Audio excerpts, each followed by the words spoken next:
The hotel desk clerk's baggy eyes widen at the mere mention of the number. 732. You don't want that room.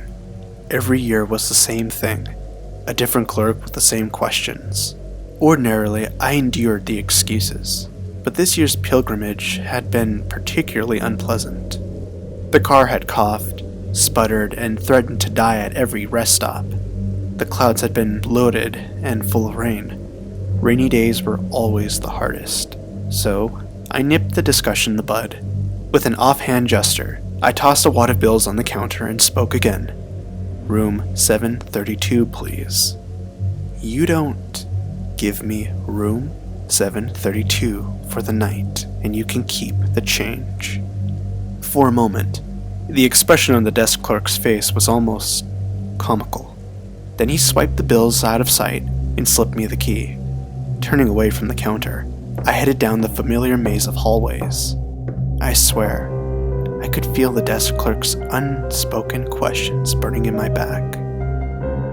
Why that room? Haven't you heard the stories? Aren't you afraid?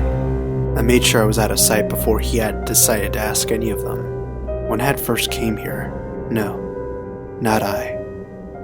When we had first came here, this was a 4-star establishment, with brightly lit hallways, working elevators, even room service.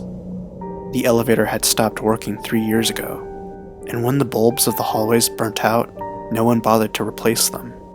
I pushed the door to the stairway open. Figures crouched in the murk, grunting half-heartedly.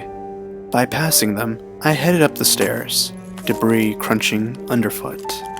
I was out of breath by the time I reached the 7th floor. No surprise there, really. I'm not a young man anymore. Sometimes, I wondered to myself why the hotel had fallen out of favor so quickly. It couldn't be just the fact that someone had died here. After all, people died in their hotel rooms all the time. Maybe it was the way she died. Perhaps the horror of her final moments were so profound that it permeated every floor and hallway. Maybe the slumbering business travelers and vacationing families would wake up at exactly 1:49 a.m., their hearts beating wildly and their sheets drenched in sweat. Maybe it was nothing more than the new, more conveniently located off-ramp that cut the whole section of the city out with the tourist trade.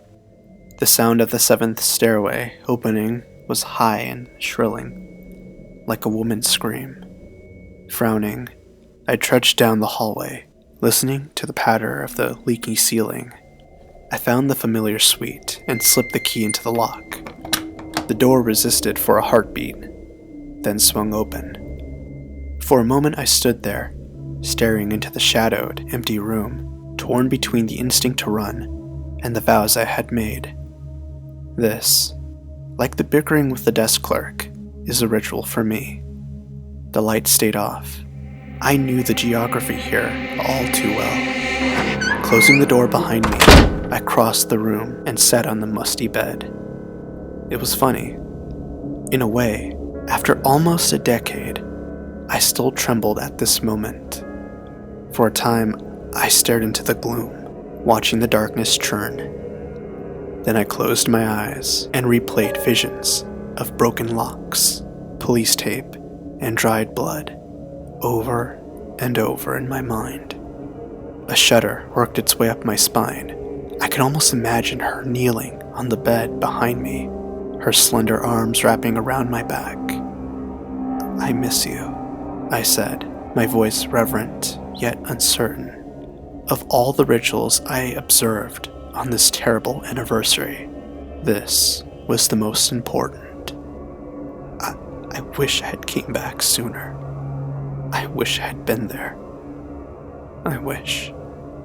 From out of the darkness, her voice was at my ear. I know.